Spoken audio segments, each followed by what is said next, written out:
Oh, hello guys. You've caught me at kind of a weird time here. Let's see, last time I was running from a breaking universe, right? Well, lots has happened since then, let's just say that. For one, I now own a kick-ass bit of land in a forest. I'll show you that later, I promise, but right now I really need to pick something up from this completely non-suspicious research base here in good old Antarctica. You know, actually, while I'm on break here, this kind of reminds me of a story I heard a while back. Let me tell you it. It's called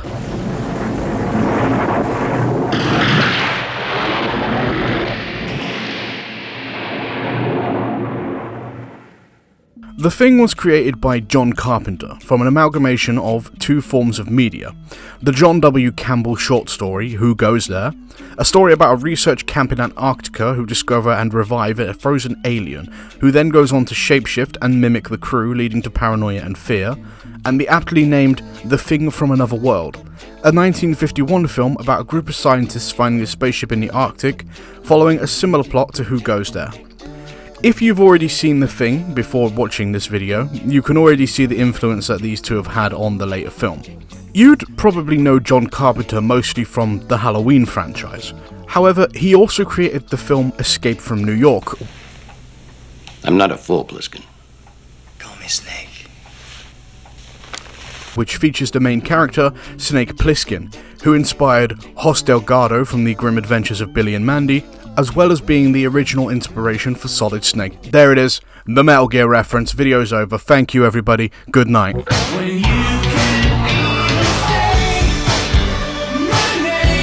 Seriously though, John Carpenter is a great director and has made some of my favourite films of all time, like They Live, Halloween, The Fog, and Silence of the Hams. But most importantly, he created The Thing. John's films have always had a great use of practical effects, and the way it's done gives his films a special feel. A great example of this is They Live. The super basic premise of They Live is a guy puts on sunglasses and finds out that aliens have secretly taken over a large population of humans, and then proceeds to go on a killing spree after finding this information out.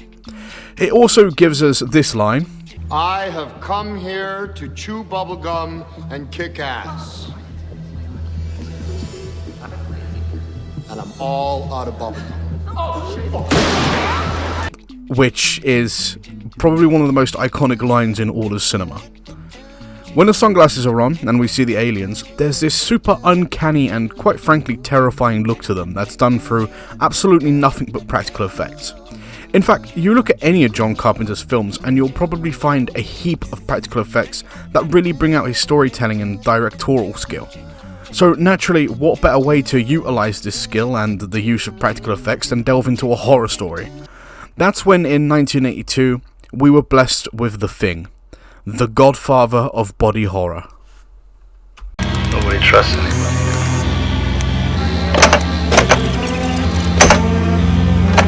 There's nothing else I can do.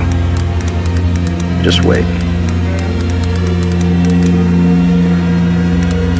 R.J. McCready, helicopter pilot, U.S. Outpost North 31.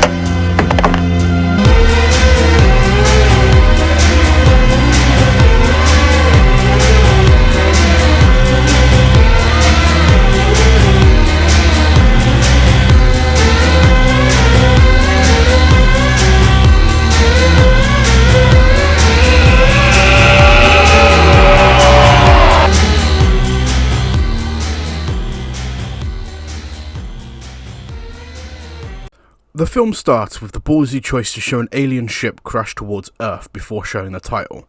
I really have to commend the film right from the get-go, because outright showing that The Thing is an alien before the title no less is incredibly brave. I will say that I am conflicted by it. On one hand, it wastes absolutely no time establishing the origins of The Thing, leaving no need to delve into it further in the future. However, at the same time, it takes away any sense of mystery or intrigue about its origins. While it's a mixed bag, I'll say it works, and I respect the size of John Carpenter's nuts for including it. The film starts proper after the credits, with shots of a helicopter chasing after a wolf, with a sniper firing at it, until it reaches a research base. The camera cuts and we briefly get a look at our main cast one by one. Specifically, our main character playing chess with a PC before pouring a drink into it out of anger of losing. Already, we get so much soul from his character without him saying much of anything at all. The helicopter lands and a Norwegian man runs out and begins shouting and shooting at the dog. One of his shots misses and hits a guy called George and is then classed as a threat by everybody else and subsequently shot in the head. Slight side tangent here. The thing is kind of, I'm saying kind of in like a very general way, it's kind of a slow burner. Yes, I know, before you comment horror films are meant to be slow and suspenseful, I get that, and I'm not saying the thing doesn't do that, but there are many sections where barely anything happens at all. That's what I'm referring to when I say it's kind of a slow burner. It's by no means an A24 film where absolutely nothing happens throughout the whole film, and is just cheap garbage made specifically for TikTok reposts who put a clip of Minecraft parkour above it. No, the thing does actually pay off on its suspense, and every encounter with the thing feels deserved, which is something that will fall apart in the later sequel, but I'm getting ahead of myself. It's early winter 1982 in an American research base in Antarctica next to a sister Norwegian research base. Anyone with any knowledge of Antarctic research bases or life at them will tell you that aside from being freezing fucking cold outside, it's also very lonely. The American-run Halley 6 base in real life can house up to 70 people during the summer, but this number is very much generally less, drawing in at around 10 to 50 for British research stations, so it's very likely you'll experience bouts of loneliness and isolation, and that's what the film sets up, isolation. As we'll find out later, the thing can take on and assimilate human beings, basically LARPing as them. Once you realise you can't trust these people you've grown close to for months on end, you begin to become isolated. John Carpenter even said that he chose the setting because the permafrost and desolate landscape created a sense of isolation and unease, perfect for the film's horror elements. The Arctic setting also adds to the film's atmosphere and paranoia of distrust, as the creatures and humans are indistinguishable, adding to the tension. So it's safe to say my theory is probably correct here. The team clean up the mess the Norwegian man made. Remember earlier I said there was a sister location of Norwegian origin. Why could this man possibly be firing at a dog from all the way over the... whoa, wait. We get a conversation on how the group is struggling to reach anyone via radio communication, saying that they've had trouble for, at the very least, 2 weeks. It's here in this brief respite in the plot where the group discuss going to the Norway base that I want to talk about the characters and their roles, so we're just caught up and familiar for who's going to die one by one. First is our titular main character, R.J. McCready, helicopter pilot. Childs, a mechanic. Copper, medic. Palmer, assistant medic. Niles, cook. Blair, a microbiologist. Vance Norris, a geophysicist. Futures, assistant biologist. Clark, the dog handler. Windows, the radio operator. George Bennings, meteorologist. And finally, MT Gary, the commander who killed the Norwegian man invading the base. I've come up with a fun idea whilst writing this, actually. Let's leave these gentlemen around the screen and count them off one by one in the order they die. Each of the characters, in the time we get to see them, establishes masterfully their tone and personality. Take this scene with Niles, for example. George asks him to turn down the music, and Niles flies on by to the radio on his roller skates and neglects to turn it down, laughing as he does. This is going to sound like a major cope, or maybe it's just coincidence, but the song here playing is Superstitious by Stevie Wonder. Unfortunately, I can't play that because YouTube is gay, but you probably know it by now. It's probably just a coincidence, like I said, but superstition is a huge part of this film. The team land at the sister base and find most everyone or everything dead or abandoned, besides a giant ice bath. Outside are some corpses burnt to a crisp to an unrecognisable degree with gasoline, and the group then head back with no leads. Immediately the camera cuts to the dog, just continuously sitting and watching the group, almost learning from them. On a medical bed, they reveal to everyone some sort of massive corpse that they found, and ask to do an autopsy on it. The thing is grotesque, to say the least. It's clearly some sort of mould of 2 or more peoples moulded into one sort of amalgamation of flesh. The autopsy happens and comes back that the internal organs of the thing they brought back is entirely normal to that of a human. The dog that came back has been pissing people off and walking around all the time and basically just getting in the way and being a nuisance, and as such, they've all agreed to send him to the kennels with the other dogs, who all seem less than enthusiastic to see him. They all lay, barely looking, except the one they brought back, who sits upright, staring at a wall, and almost begins breathing, till the other dogs bark and this happens.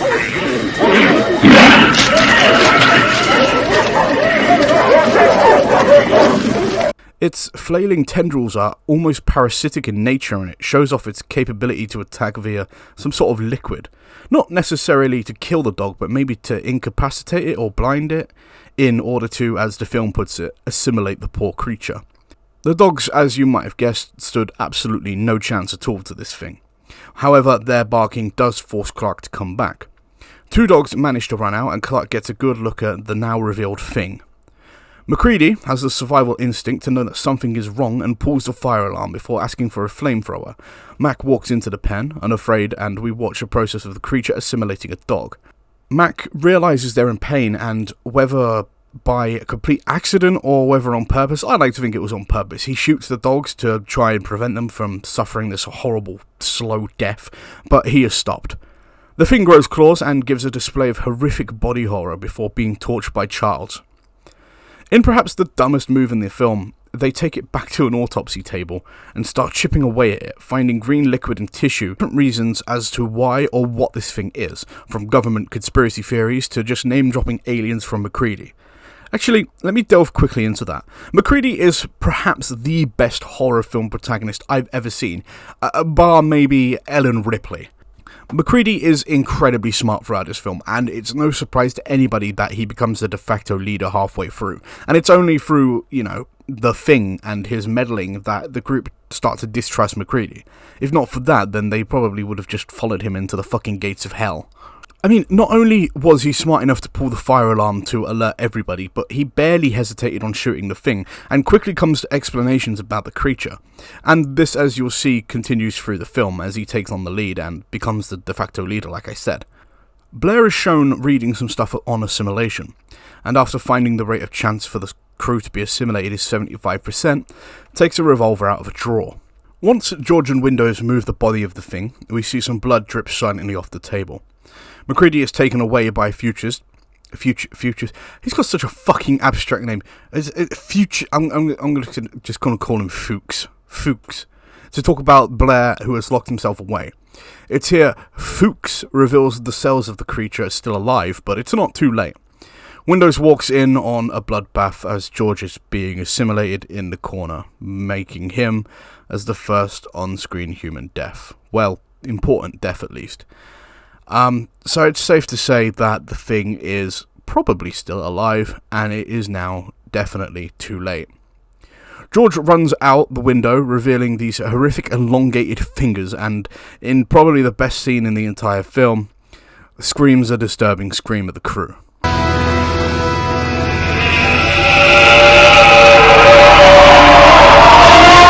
MacReady burns it alive and runs to get the flamethrower to burn the other corpses.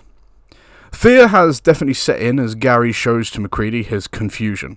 He says he's known George for years and seemingly can't comprehend how quickly someone can go from being a friend to some alien creature being burnt. It's pretty clear to us that Blair has probably killed himself out of fear, or at least that's what I thought first time watching this.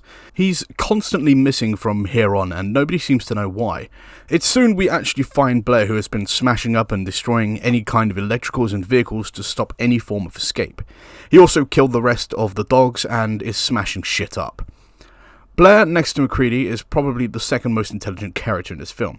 Sure, destroying this stuff doesn't seem smart at first hand, and looks to be out of fear and scaredness, but Blair is actually right. Unlike everyone else here, he knows just how fucked they are, and instead of showing this to anyone, he chooses to take on the burden of knowledge and make sure this creature cannot and will not leave this site. Upon trapping Blair and some form of stupid interrogation, Blair tells MacReady to watch Clark, which plays into his interaction in the dog kennel. With Clark in the tool shed, the group talk about how to go about getting out of there. MacReady steps up to tell them they need to deal with this now before it gets out of hand. Copper, the Doctor, if you forgot, steps up and talks about the theory of testing their blood against uncontaminated blood to try and see if there's any differences. Of course, all blood bags have been strategically destroyed, and untrust and fear rings out between everyone. MacReady is now given the title of de facto leader in a scene following a tense hold-up between Gary and Windows. Immediately, they spring to action. Firstly, by burning what's left of the blood bags. MacReady already knows the potential that he's not going to make it out alive, and in fact probably none will, and decides to make some sort of last recording for anybody to see if they manage to stumble across the research base. Nobody trusts anybody now. There's nothing else I can do. Just wait. R.J. MacReady, helicopter pilot, U.S. Outpost North 31. Of course, I don't think they outright mention it very much in this, but the Thing isn't the only threat. They know they're going to be here a while, probably, and as such, rationing is probably going to go out eventually. We don't know how much rationing they have or how much food and supplies. We can assume it's a long time, but then again, they've destroyed all the gadgets and electronics, so who actually knows if they're going to get out of here or not? On top of rationing and food distribution as well, there's distrust in the group now. And everybody basically has to watch their back from everybody else, and this is where the idea of isolation from the start that I mentioned comes into play. Fuchs, after hearing a noise, runs outside to find a ripped-up jacket with the name MacReady on it, showing us that this clearly isn't some run-of-the-mill unintelligent alien creature. He is using the fear of mistrust and misdirection to further break the bond they have, so he can easily pick them off one by one. The group split off and MacReady's team find Fuchs, who has somehow burned and discover that MacReady's housing unit has its lights on when he turned them off yesterday. Niles runs back after finding a coat with MacReady's name on it, and the group now assume him to be assimilated and lock the doors keeping him out. He of course breaks in regardless, and the group are forced to fight back, imagining him now to be the Thing. MacReady, of course, not ready to be killed, holds up a stick of dynamite so they can't burn him. Vance Norris breaks the tension as he stops breathing, and Dr. Copper begins CPR. Clear! Clear.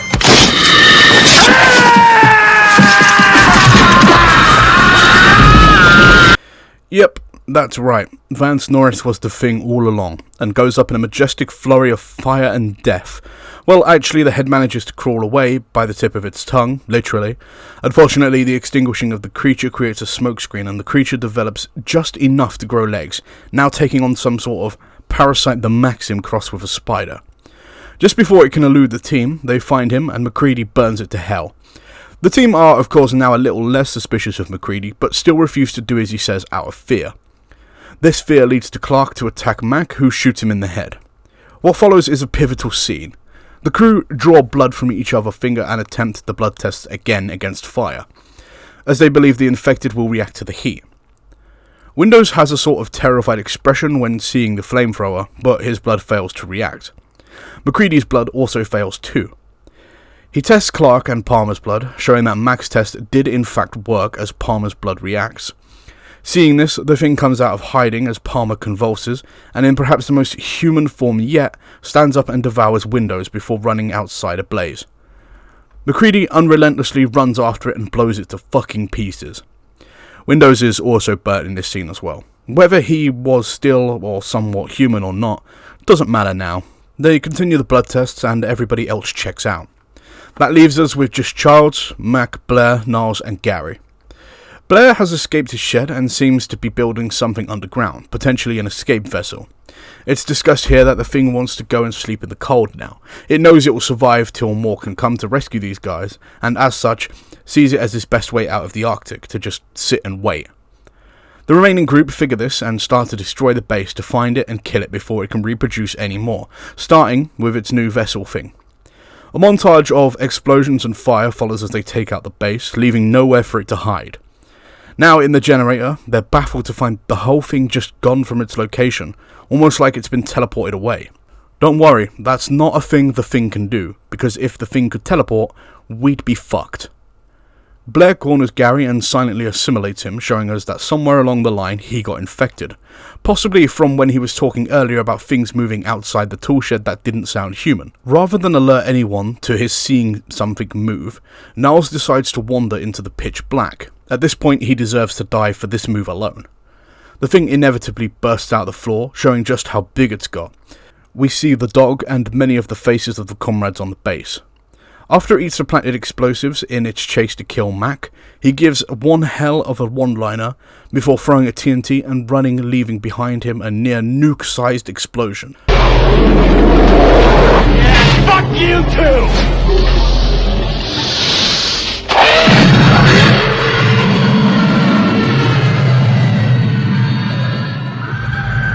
On the outside of the base, Mac meets up with Childs again, and they both sit there, talking about what comes next.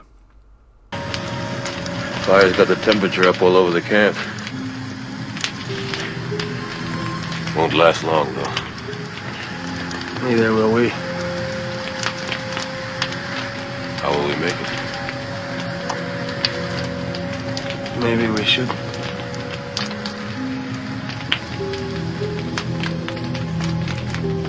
If you're worried about me, If we've got any surprises for each other, I don't think we're in much shape to do anything about it.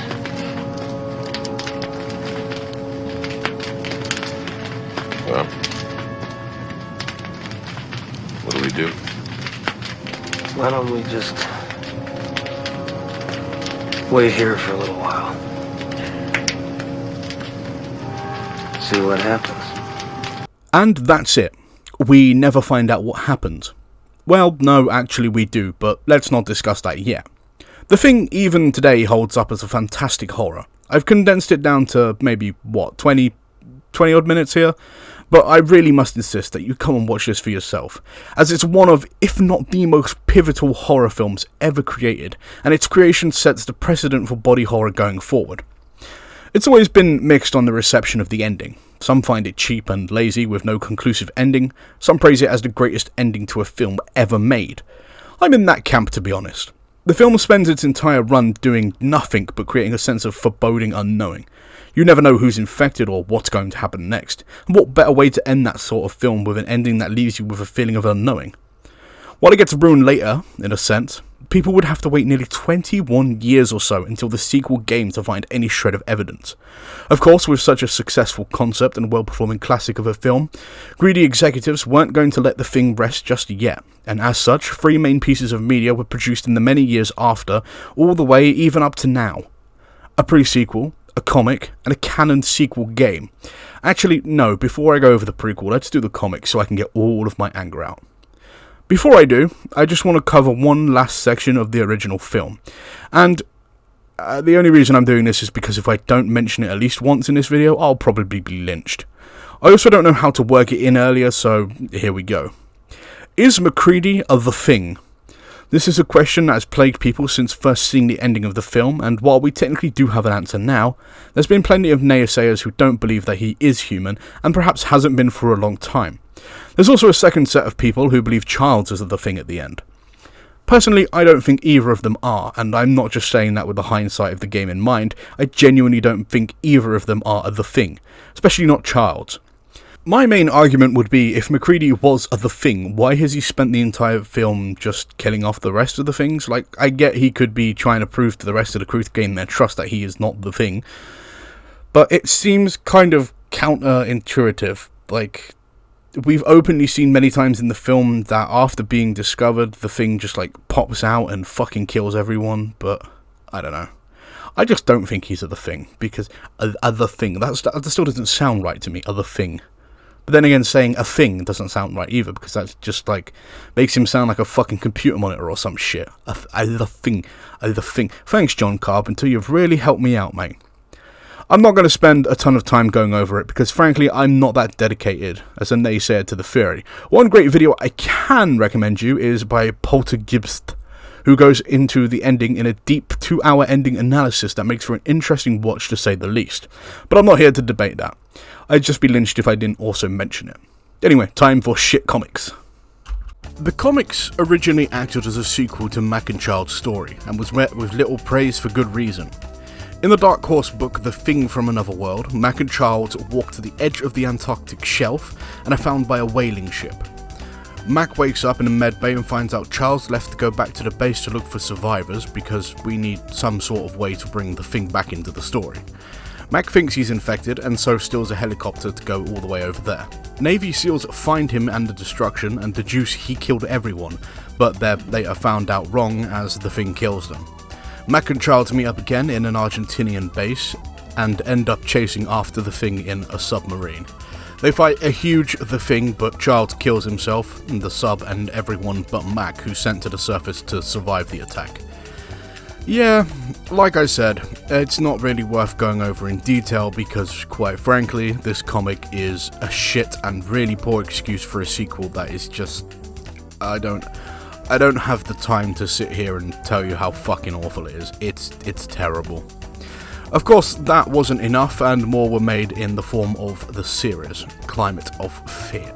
In this one, the second installment, Mac is rescued by Argentinians, but is convinced the Thing followed them, so he starts killing sheep, which then he turns out to be correct. Childs once again somehow turns up with the American army, because, you know, the whole sinking in a submarine and blowing himself up is, let's just ignore that, huh?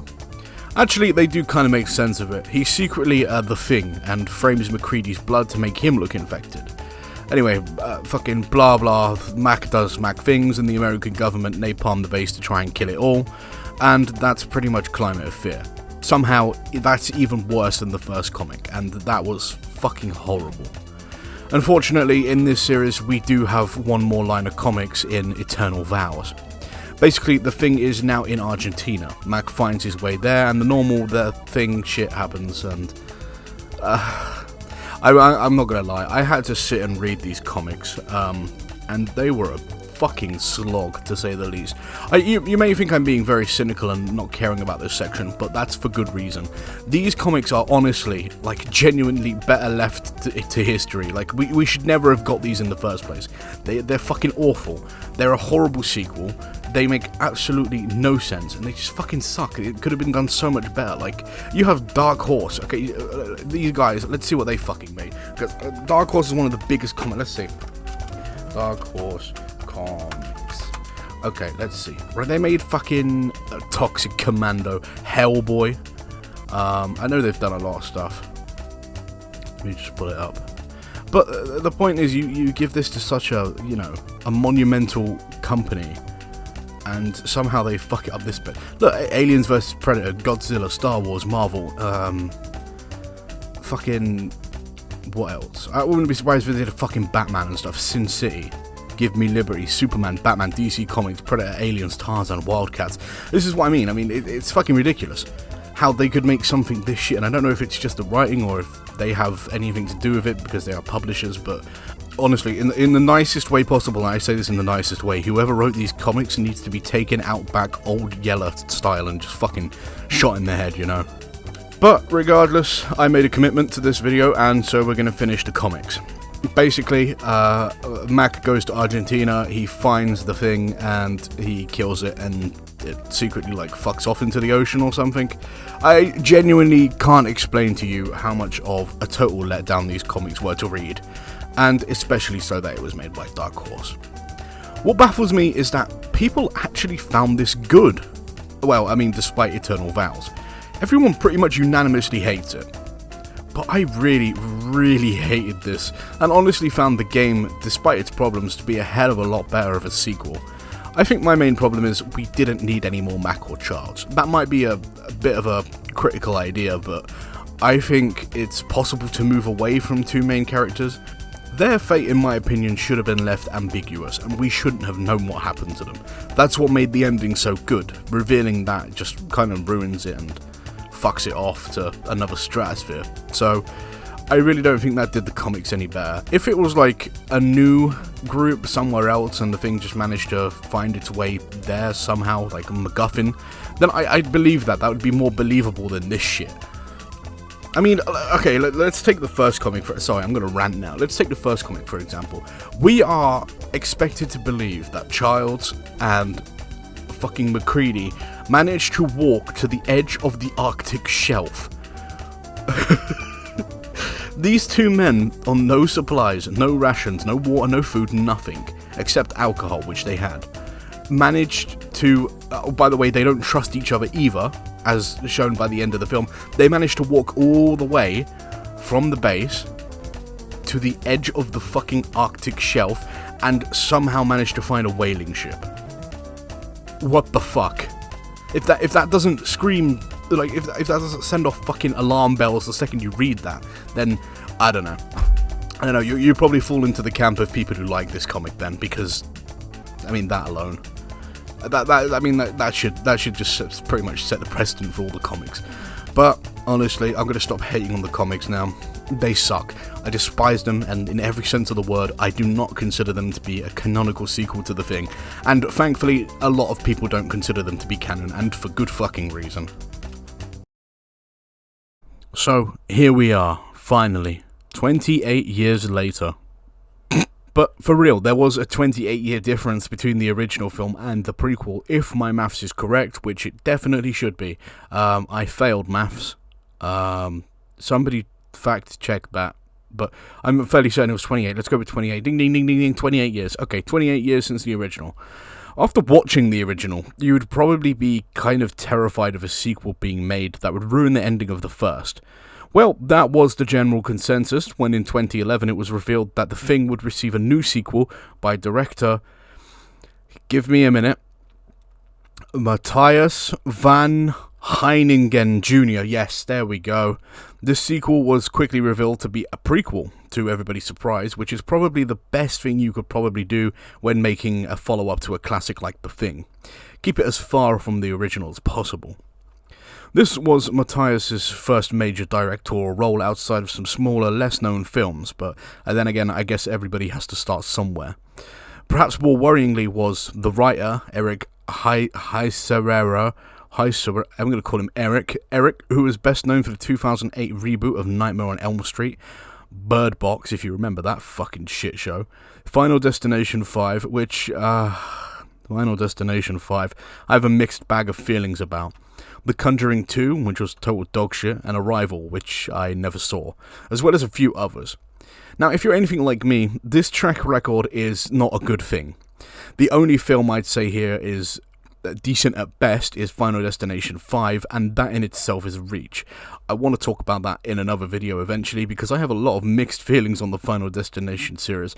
But side note, absolute side note tangent here, if you want a good Final Destination analysis video, go watch Jeffy. The film only really succeeded because of literally everything else, and it's definitely not known for its stellar story writing. I could go on for hours as to why the story of Final Destination 5 is dog shit, but honestly, I'm going to leave that for another video. Basically, the crew behind The Thing 2011 were either inexperienced or, well, this dude. Amazingly enough, the film was given an actual modest budget of $31.5 million to play with. No doubtedly, most of it went to the cast, that being the absolute mummy that is Mary Elizabeth Winstead as the main lead, and Adewale Ikunoi Agbaje. I'm sorry, I love him as an actor, but I probably just fucking butchered his name, who has been in so many films I can't even count. Now, there's one looming problem you might have already sussed out. Well, two, but I'll get to that later. If you remember back to the first film, it's established that the sister location to the American base was a Norwegian station, and, well, not many of the cast members so far sound Norwegian. In fact, I only counted 4 or so being actually Norwegian, and while yeah, you could make the argument that it could be an all-star station of many different cultures and talents, and yes, I'd say to you that's a fair point. At the beginning of The Thing, we see the Norwegian man clearly shouting in Norwegian. If they spent so much time around other languages, you'd think that they'd probably have picked up the speech and thus have the ability to talk in English, which would then create a plot hole of why the hell didn't they just tell McCready's group from the get-go what happened instead of blindly shooting in the base? Perhaps I'm thinking too much into it or just nitpicking. Hopefully the film does explain it. Interestingly enough, and I failed to say this in the first section, but John Carpenter considered his original film to be a massive failure despite drawing in 19 million on a 15 million budget, which isn't a colossal success by any means, but his legacy is what is important. So it stands to question what he thought of the remake, and well, he's gone on to say how it's dull or boring or lifeless or just not cared about the film at all. And, fair enough. If my baby was being handed off to some other 2-bit director, I'd probably be pretty salty as well. But John's assessment isn't totally wrong. The film is boring. Before I cover the plot, I want to make it clear that I'm not going to cover every character like I did the original, as they're nowhere near as important or memorable. We know right from the get-go that at least 2 people survived, including Matthias, to survive and chase the Thing in the original, so any kind of suspense for his character is out the window. In fact, I'll spoil it right now. Big surprise, everybody dies in a horror film. There's no big suspense about who could have survived like the original, because unlike John Carpenter, the idiot Eric Heisenberg confirms in a post-interview that Kate does not survive the end of the film, giving away the only semblance of any sort of suspense or surprise this film could have had. But I'm getting way too far ahead. Let's recap The Thing 2011. Also, just one last note, I wrote this in very late, by the way. Unfortunately, the footage shown from this film will be a hell of a lot less than the original. I had a lot of trouble just getting to be able to use the original film's footage, so covering the second one is much worse. As such, I'll be using gameplay to break down the clips I can use, and using PNGs to fill in the rest. That said, please enjoy the recap of The Thing 2011, with background footage courtesy of Papa's Freezeria. The film starts, admittingly, with a very nice soundtrack that mirrors the original nicely. This group of guys is tracking a sound from under the earth, which we know to be the alien ship. The ground cracks, and in this bombastic set piece, they get stuck between the ice walls of the ground, already breaking the tension. It then cuts to... I'm just calling her fucking Elizabeth, I don't care. She's listening to Who Can It Be by Men at Work, which feels like a very, very fun nod to Superstitious in the original. We get a few scenes of these people talking and getting along, just shooting the shit downtime, as they arrive to the fuel research station, presumably brought here to research the ship. It's here that it hit me. They're both speaking Norwegian and English. In fact, I just fucking googled it, and Matthias can indeed speak fucking English, so... instead of shooting the base up, why didn't he just use his fucking words? Sorry, yeah, there's a big cool looking alien ship under the ice, and these bunch of cronies start gooning.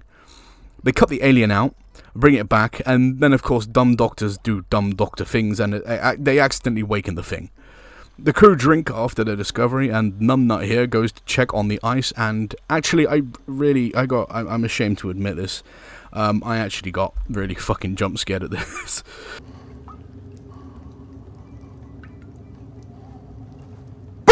Jesus!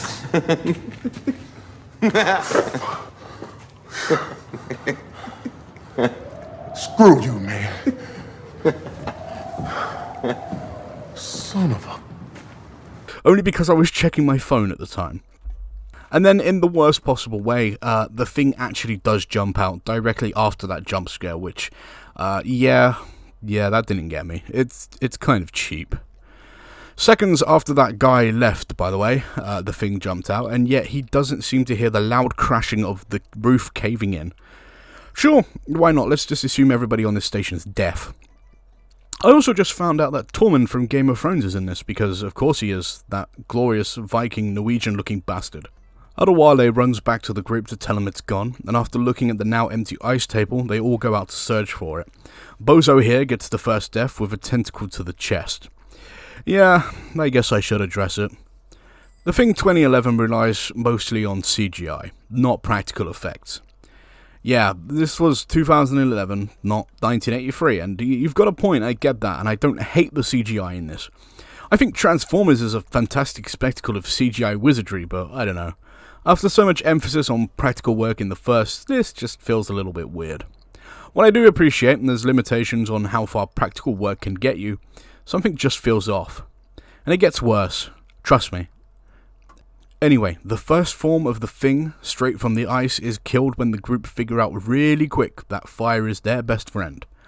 The gang of cronies gather around the corpse and open up its thingusi to find their friend who was tentacle hentied in the worst possible way. They very quickly and kind of unnaturally find out that they're being absorbed. You know what, I've shit on this film a lot, sure, but I mean, I will give it credit. The Thing original does already set up the basis of The Thing and its rules, and while we as the audience know that, the film also knows we don't want to sit around and watch these guys figure all that shit out again. So it does a pretty good job of rushing all the nerdy explanations and gets right into more of the Thing killing action. In fact, it's to the point I wouldn't even necessarily call this film a horror, more of a scary action film. But that's not necessarily a bad thing. The Thing 1 was a great suspense horror, and The Thing 2 ramps it up in creating a bit of a personality of itself, separate from the original, but still taking the building blocks it's given. We get a sequence here of the Thing's cells imitating its host cells, and thus Dingus puts the pieces together in their brain. There's this weird dynamic between Elizabeth and Earring Guy here, where it's like a will they won't they sort of situation. I don't know if they're together or what, but it seems just creepy if anything. Speaking of that guy, I shit you not, his earring is actually a telling piece to Kate in the next scene that he's fucking infected.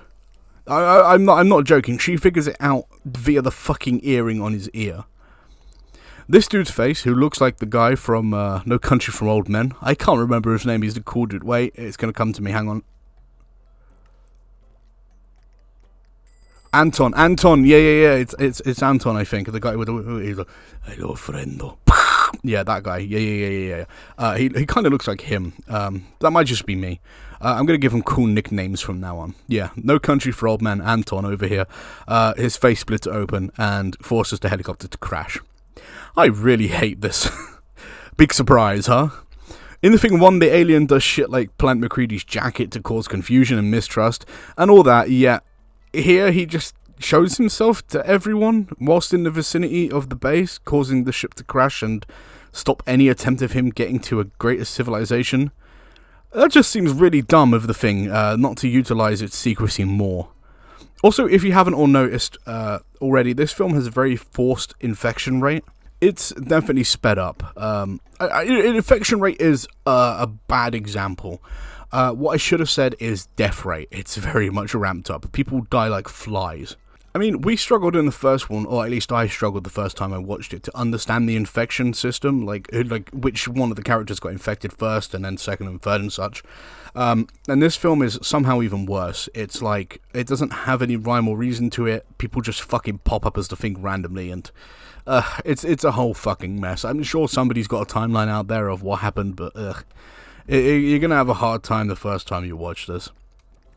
I mean, for example, when did this Griggs guy get infected? Who the fuck knows? And it keeps going like that. There's no rhyme or reason, and yeah, The Thing 1 isn't adverse to this either. Towards the end, it gets a bit iffy as to who and when gets infected, but nowhere near as much as the 2011 does. No one, of course, believes Elizabeth that she knew the Thing is evil and imitating people, except this Frenchie who accuses another dingus of being the Thing. Oh, wait, never mind, it was a French woman. Behold, bad CGI. Norwegian Fred from Scooby-Doo live action bites the dust, and the Thing gives him a nice back massage before being brutally torched, running right into the kitchen so the rest of the guys can have an easier time preparing and eating its delicious tender meat. The Thing is really considerate compared to the original. What a douche that guy was. At the burning ceremony, Elizabeth just outright tells everybody that it copies people perfectly, and they, for some reason, just now believe her. They all realise they can't leave, as that'd mean bringing it back to humanity, which is bad. Scientist Dingus opens his trap and they conclude to do blood tests, which honestly, he just pulls this out of his ass. Elizabeth starts disabling vehicles along with this guy, and they find grenades that definitely will not come in handy for some sort of plot convenience, I'm sure. You know what, actually, why do these Antarctic researchers have a big crate of grenades? I mean, a flamethrower I can get behind, maybe even a gun for polar bears or shit like that, but why do these scientists and nerds have a crate full of fucking fragmentation grenades? I don't want them. I'm sorry. I stopped caring about their names, like, right here, and I just gave them stupid fucking names. It's so funny to say out loud. Okay. Adewale and Ping Pong. Okay, sorry again. Adewale and Bing Bong come back, and rightfully so. No one thinks they should be alive, because if you remember, these two were on the helicopter, and nobody thinks they should be alive. And rightly so. But Elizabeth says that they're fine, and because she's Elizabeth and the main character, they decide to just lock up these potentially dangerous people. Oh yeah, by the way, the alien's corpse is still just out in the open on the operating table. No one's gonna get rid of it or cover it up, I guess. For a film that revels in suspense and mistrust, you wouldn't, get rid of the original specimen of the thing? No, just me. Okay, cool. Oh, see, now the corpse burns. Apparently because the lab just burnt to a fucking crisp, there's no blood tests. What the fuck kind of shit is that? Just bleed in a fashion can cup or a regular cup and put it in the fire like the thing won. If you're smart enough to deduce blood work and being viable, then why not just be smart enough to think up a slight alteration to the test? What a fucking jip that is. In a second kind of actually cool test, Elizabeth figures out the thing can't imitate non-organic matter, so tests for fillings in the teeth of everyone. Of course, everyone in England would be completely fine, as we have already got completely fucked teeth. Myself alone, I have 7 fillings, so I'm completely fine. But what if these guys just had good dental hygiene and haven't lost any of their teeth and have never had fillings? Seems like kind of a moot point. You know, it's kind of hitting me that these characters look very familiar to others. Like, this guy looks like Brad from US Shameless. Another guy who kind of looks like David Hayter. A guy that resembles Jamie Lannister. I mean, there's Torsten, so who knows, maybe in another life this might have been Jamie. Dingus 1 and Dingus 2 separate from the group to go to the prisoners, who have inadvertently escaped. Instead of going back, this fucking mega brainlet decides to go and find them himself, and then it cuts to one of them being the thing.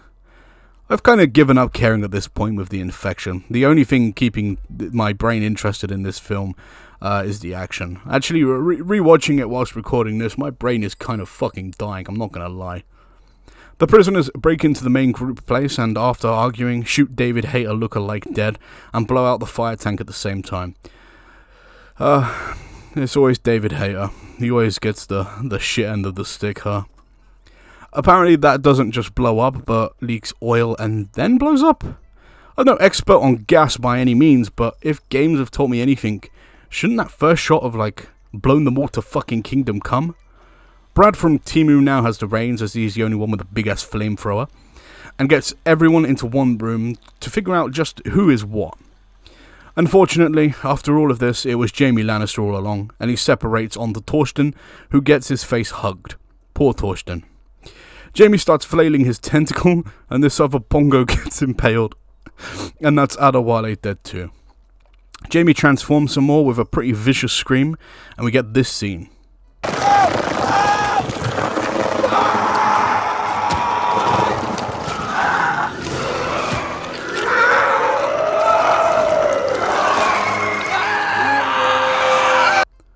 Okay, the CGI is a little uncanny, you have to admit. That's kind of just a little bit fucking awesome.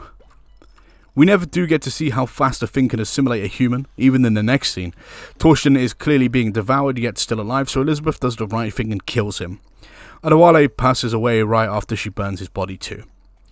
This leaves us with Brad from Temu and Elizabeth. Oh wait, this guy seems to be alive too. Wait, no, never mind, he's dead. I promise this film is nearly over. Brad gets a wicked kill on this worm thing that straight up just splits into two like it's nothing, and it gets burnt. The split fuck is now on the hunt. It knows there's only 2 left and is out for blood.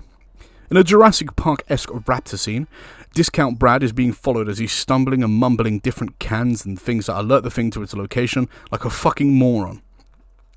I love how he's just kind of wielding a knife here like that's gonna do anything. Oh, wait, you know what, never mind, here's Kate with a flamethrower. You know, I'm gonna stop calling her Kate. Wait, did I swap from Elizabeth to Kate? Oh my god, I did. Let's just call her fucking MacGuffin from now on. Oh hey look, the split-faced creature makes the same corpse that McCready found in the first film in the ice. I'll give it credit where it's due. This set is very accurate to how it was shown in the first thing, with the body placements and whatnot. The thing literally drives by in a fucking snowmobile somehow, learning not only mechanics to fix the damn fucking thing, but also just learns driving. Woman figures out it must be going back to the ship, a la E.T. the Extraterrestrial, and the two dinguses give chase. Dinguses or dingusai? No. Yeah, dinguses. Let's go with dinguses. Ding ding ding dinguses. The ship starts, I guess, opening up in this grand spectacle, and Kate slips and fucking dies. I'm only joking, of course. She's not dead, though she should be. Wait, hold on. In the start, the scientists could hear the ship using sound, and that was when it wasn't active. Why can't the American base also hear this sound frequency now that it's starting up? Whatever. We know that they're already at the base by this point, as Matthias chases the dog not long after the end of the film, so, why didn't they pick anything up on their fucking radars? I mean, I guess you could say that it was because they talked about their radio communications being down, but that's not to say that they didn't have radar. Maybe I'm just thinking too much into it, I don't know. You know what, I mean, this is it for me, this fucking point in the film. I can buy the extraterrestrial alien thing creature spaceship bullshit, but going inside and seeing all these, fantastical cubes and shit in a sci-fi Star Trek-esque fashion, you've lost me. You're either a horror film or you're a sci-fi film, pick one, you're not Alien. Also, this version of the thing with this dumb fucking CGI face isn't scary at all. It's borderline hilarious to look at. Kate gets trapped in a dead end and the thing tries to tentacle her, but for some reason fucks off only to break through a wall, dragging Kate, who then throws a grenade into its mouth, which of course kills the ship's entire system and engine, stopping it from getting out. Surely we're killing the thing once and for all. Oh wait, this is a prequel, never mind. Of course, we needed one more plot twist, and in what would be a somber scene if I cared about any of these characters, Discount Brad turns out to be the Thing, as she figures out by his missing earring that I mentioned earlier, and then him pointing to the wrong ear. I know it's dumb. Just look, here's the credits. Okay, it ends. It's finished. It's done. A helicopter comes over to the research base as the original Thing soundtrack starts playing. We know this is Matthias and his crony, and of course, we all know what comes next. Matthias is shot at by this guy Lars. Yeah, I don't know who the fuck he is either. Anyway, the two get away on the chopper and start going after the dog, who unfortunately is not played by the good boy Jed, as he was in the first, as the actor unfortunately passed away in 1995 at the ripe age of 18 years old. And that is unfortunately The Thing 2011. Of course, as I said earlier, it's confirmed Kate fucking died, somehow after that, and we know the fate of Lars and Matthias. As far as prequel go, it's fine. It's not a good film at all, but it's not so dogshit horrible that I could never watch it again. It's just passable as a prequel. What pisses me off most is the fact that it had the makings of a good film. You know what's even more of a kick in the nuts? There's apparently a cut out there that uses practical effects instead of CGI. In fact, the crew and actors actively wanted to and were excited to use practical effects, but for some reason or another was swapped out for CGI. But I don't think even practical effects could have helped this film. The start all the way up to the split head has solid bones that, with a bit of expanding, could have been great. Instead, they decided to do an action piece killing 4 main characters and then run into some bullshit fucking spaceship stuff that didn't need expanding on at all. I said earlier that it was ballsy to establish the Thing being an alien in the original, and it was, but it didn't need any kind of expanding on at all in any way, shape or form. It should have just been left at that. And that's it, but no, we need to go into the ship and have this huge fucking spectacle of it preparing to take off with these fucking sci-fi fucking effects and fucking shit, and it's just fucking okay. It took what could have been a 7 or an 8 film and dumped it into the 6 to 5 category. It fucking sucks. But that's the Thing, and it's unfortunate prequel. A great original film, a not so great prequel. Of course, we're still not done. That leaves one more bit of canon media that needs to be addressed. The Thing video game. Now, let's address the elephant in the room before I get into playing and discussing the game. I'm playing the 2024 remaster of the original Xbox game. There are many valid reasons why I've gone for this choice, but I'll condense it to just 2. Firstly, I do not own an original Xbox, and I have tried to emulate it as well, and that brings me to point number 2. The controls of the mouse and keyboard are frankly horrific. I would have more fun sticking my penis in a live active toaster than trying to play this entire game using the keyboard controls. And I refuse to fork out the money for a Duke controller just to play the game once. Don't worry though, the remastered edition changes pretty much nothing from its original counterpart, only upping the textures and frame rate and fixing the god-awful controls, so it is essentially just the same game, but looks a bit better. Gameplay aside though, what we're really here for is the juicy story and the captivating characters that make this game the definitive canon sequel to the original The Thing. At least to me it is. People argue about its canonicity all the time, but I like to think this is the canon sequel over the comics. But let's cut the bullshit and get straight into the game. We start off with a cutscene of a guy roaming around a cafeteria who stumbles upon another person, presumably injured, and then the Thing attacks them. Props to this guy, by the way, for fucking unarmed boxing the Thing 1v1 style.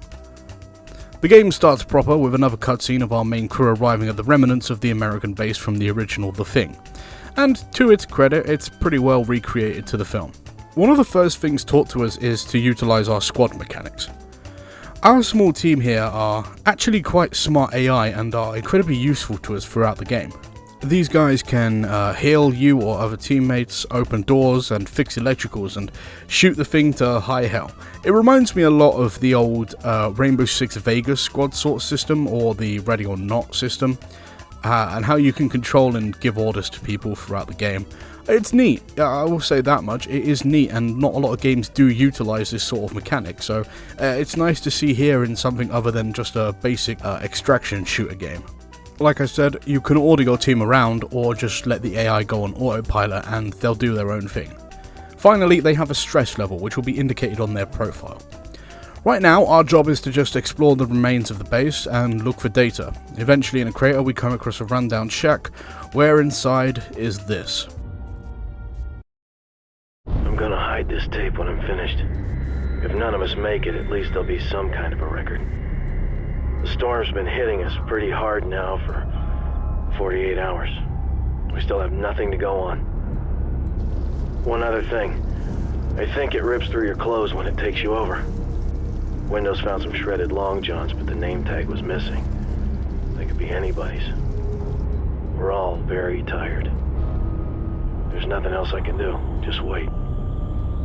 R.J. McCready, helicopter pilot, U.S. Outpost North 31.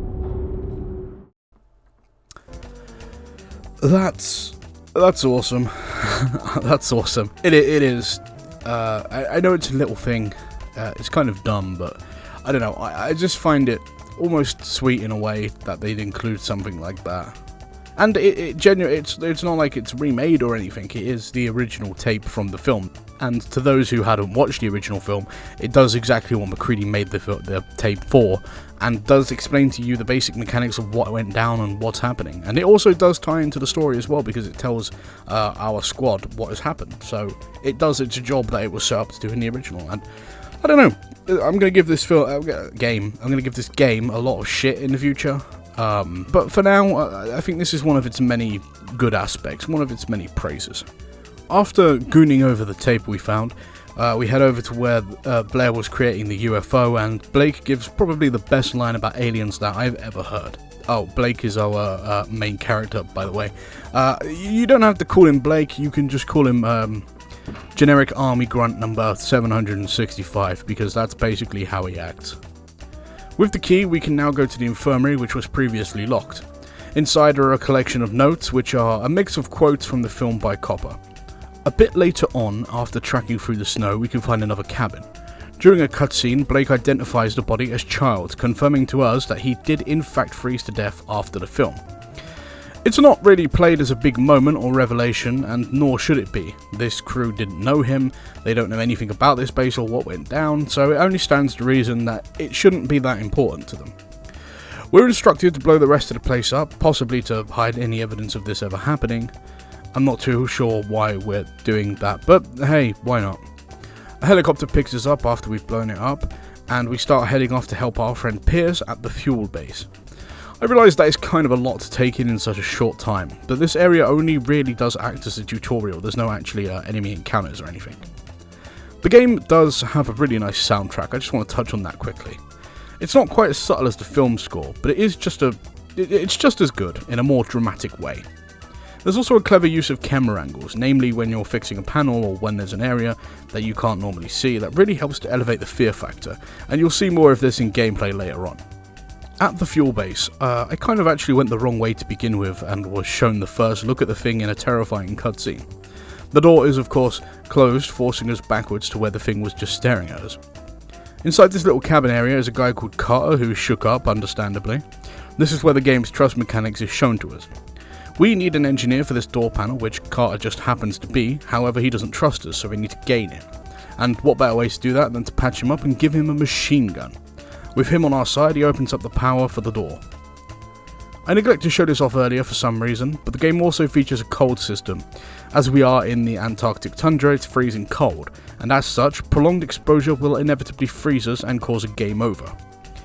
In the next room over the camera system, we can see the door code, and when entering, are greeted with two Mini the Things standing on the scaffolding above.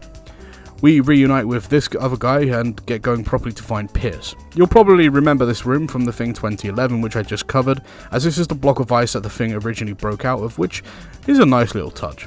I really kind of like this next section.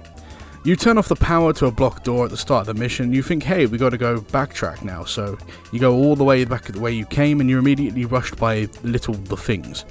There's no grandiose entrance or cutscene, they just kind of come up to you, and it genuinely took me a minute to figure out what the hell was happening because they just blended in so well and are so tiny.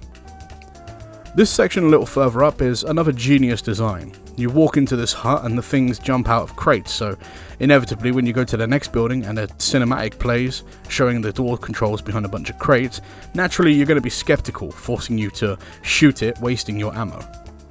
The game is chock full of detailed set pieces like this that play into your fear and only really progress from here. For a while, that is. Speaking of, we meet Pierce again, who teaches us the blood test system, where a syringe item shows us who is and isn't infected, and it turns out this whole time or somewhere along the line our teammates got infected. That's good. So we blow them to Kingdom Come. This kind of bothers me, actually. This scene kind of does and doesn't help with the understanding of the 2011 film. This game originally came out in 2002, so it does predate the film despite being set far after. But then that begs the question, if this game is set far after the original two films timeline-wise, then why are there blood tests in the Norway base? They didn't do it in the 2011 film as the tests had been destroyed, but if there was just these fucking syringe guns, why didn't they just use them? It is nitpicking at its finest, yeah, but it's something to think about. I mean, who knows, maybe the person who told them the blood tests were destroyed were a thing and they're trying to misdirect them. It's a long shot, but you never know. I mean, even while editing this, I've come to the idea that maybe the military just dropped these fucking things in, but I don't know, it's probably just a nitpick. Pierce gets lost in a snowstorm, and we meet another member of our team throwing grenades at me. I also learnt the hard way the impact of explosive barrels. After finally getting into the housing unit, we meet this other dude, and our test with taking down walkers, as they're called. These are these taller standing things that we're used to, and of course, the only way to take them down is with fire. With the flamethrower in hand, we now become the hunter, chasing these walkers down and burning them to a crisp. Unfortunately, the frag grenade guy died at some point, probably to my fire no doubt, but it doesn't matter much because we have this guy now who immediately puked. I also have a shotgun now, somehow. Later on, and more nothing happens. We try to access this radio, but it's dead or gone. I really can't remember, and there's a holdout section which I found out way too late is actually endless, and you end it by closing the doors. Or at least, that's how I did it.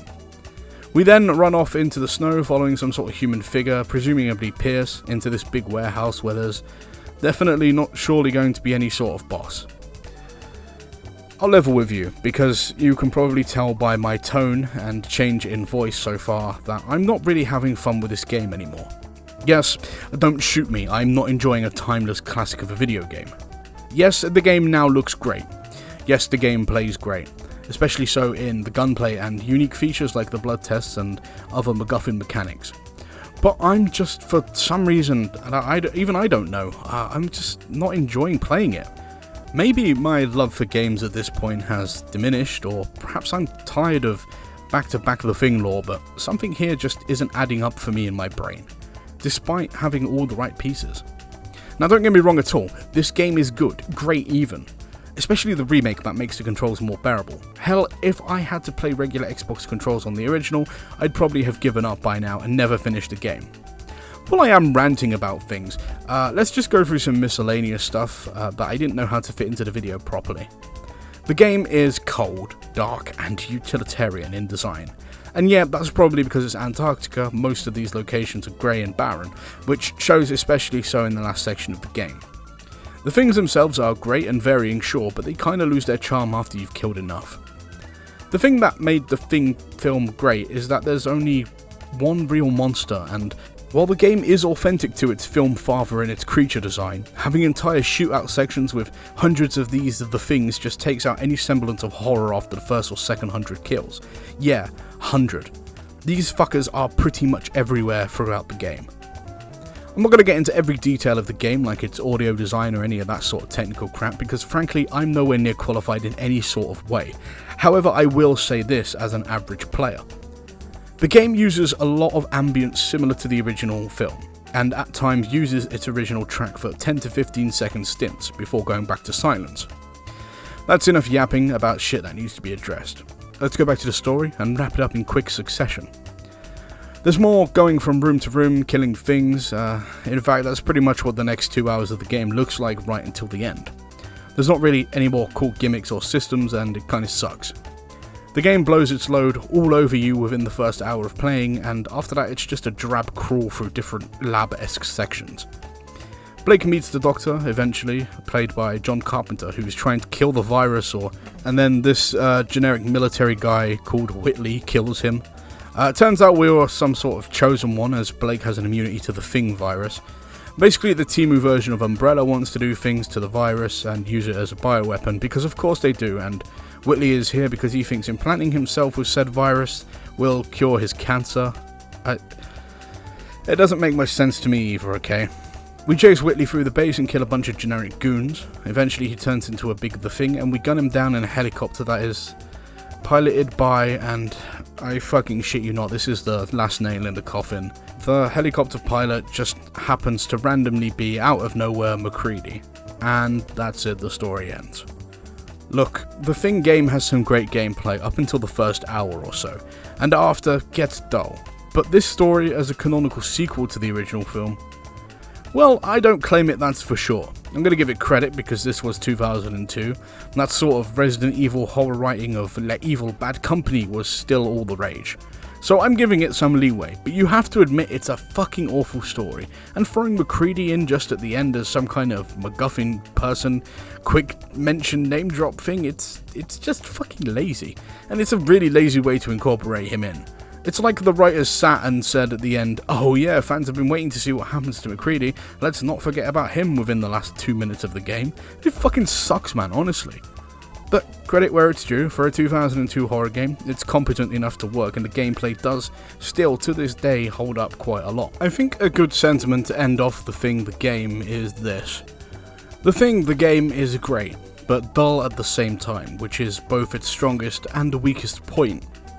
It's a fundamentally good game with a strong core gameplay, and while the Thing name attached to it does carry a lot of weight in its great public reception, it has the foundation to stand on its own without the title. Except the story. The storyline can burn in hell. The Thing game is the only game like it, and that's what makes it special. It's not something that can be done, at least to this magnitude, and that's what makes it so special of a game. It's a good game, but a bad sequel. So, now that all the things are over, and we've seen its immediate legacy post-release, let's jump forward a bit into more recent times and see what long-lasting impact the Thing has had, not only on cinema, but surprisingly its big boom in the gaming industry.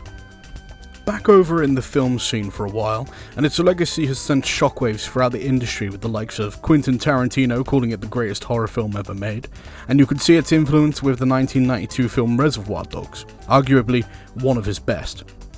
The film centres around a heist gone wrong and the ensuing mistrust between the criminals if one of them is suspected to be a cop. The Thing's paranoia and tension echoes in every scene, and Quentin Tarantino himself has gone on record saying that's exactly what he wanted to do with the film. More recently though, we can see more of its influence in the Netflix show Stranger Things. There's one scene explicitly showing a poster from The Thing in the kid's house, but perhaps the biggest call out to The Thing's inspiration is with its monster design, as well as the Duffer Brothers' use of practical effects, which were directly influenced by Rob Bottin, who worked on the effects from the original The Thing. While not specifically outright said, I'd like to also imagine Terminator took some inspiration, or at the very least shares similarities, especially with the aforementioned Terminator units taking on appearances of humans, almost assimilating their looks to blend in and kill their targets. Some newer films just straight up don't try to hide their influence or direct rip-off of The Thing's concept. Some great examples are 2013's Under the Skin, a film about an alien who starts to invade Earth by taking on the appearance of a young woman, 2013's Blood Glacier, which is pretty much just The Thing but only with animals, and finally 2008's Splinter. While it's easy to say these films can hold their own weight, and they definitely can, it's hard to dispute the fact that The Thing really did popularize the idea of a shape-shifting alien taking on human forms to deceive others for hunt or survival, and even John himself isn't the original creator of this concept. As discussed earlier, the film was an amalgamation of two other stories that are directly the same plot in ways. An often overlooked factor of The Thing is its influence on body horror. While there has again been no direct influence of The Thing on these films, here's some amazing examples of body horror to come out post the release of The Thing. There's 1986's The Fly, created by David Cronenberg, another staple name in the body horror series. 1987's Hellraiser, directed by Clive Barker. 2009's The Human Centipede, directed by Tom Six. 2006's Taxidermia, directed by, it's a very abstract name, Gorgi Palfi, which is a lot like the Serbian film, just with a lot less rape. 2014's Tusk, directed by Kevin Smith, which I've no doubt you've probably seen by now. And finally, a personal favourite of mine, Tetsuo the Iron Man, directed by Shinya Tsukamoto, in 1989, which follows a Japanese man with the obsession of grafting metal to his flesh, ending up with a final act Akira situation. Again, it's hard not to appreciate the impact practical body horror has had on cinema from the creation of The Thing and its influence in the film industry, but as mentioned earlier, it has also had a surprising effect on the gaming market.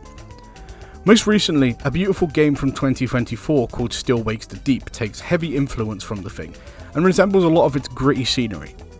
The game is based on an offshore oil rig, and you get to see these flesh or rather tendril-like things assimilate corpses and take back the oil rig in a disgusting yet beautiful to look at game. Another is Project Winter. While not necessarily taking on The Thing's horror aspect, it definitely draws from the mistrust and tension between crewmates. Speaking of crewmates, we can't ignore the elephant in the room that is Among Us. Unfortunately, I have to talk about Among Us. I mean, it's about a cosmic horror being LARPing as a crewmate and killing them off one by one while creating confusion and chaos. It's about as close to The Thing's premise as you can get. Distrust is another in that genre of team games where you never trust your teammates, this time set explicitly inside of an Arctic base. There's also the god-awful Callisto Protocol, which less said about that the better. And of course, there's The Thing the game as well. Finally, I couldn't not finish this video without mentioning the behemoth that is Dead Space. Perhaps the biggest game to draw off The Thing's body horror entities, to create horrifically deformed necromorphs that resemble assimilated humans a la The Thing. It's safe to say The Thing has made a major influence over the years on many forms of content, however, a lot of the time it still flies under most people's radars, and that's partially why I made this video, to spread more of an awareness for the godfather of horror. I've spent a lot of time today going over the films in a very condensed short analysis, and I cannot say this enough, but please take the time out of your day to watch or rewatch The Thing. Sit in bed, on your couch, or at your desk, on the toilet, or wherever the hell you find the time to watch it. Just please find a way to watch The Thing. The rest of the media, however, that's up to you. I've given my piece on what I think about them, but obviously everyone won't think the same way. So with that being said, I think we've gone down a nostalgia trip today, but now it's time that we let The Thing die down and lay it in the ground once again, and allow it to revel in the Horror Hall of Fame as the godfather of body horror.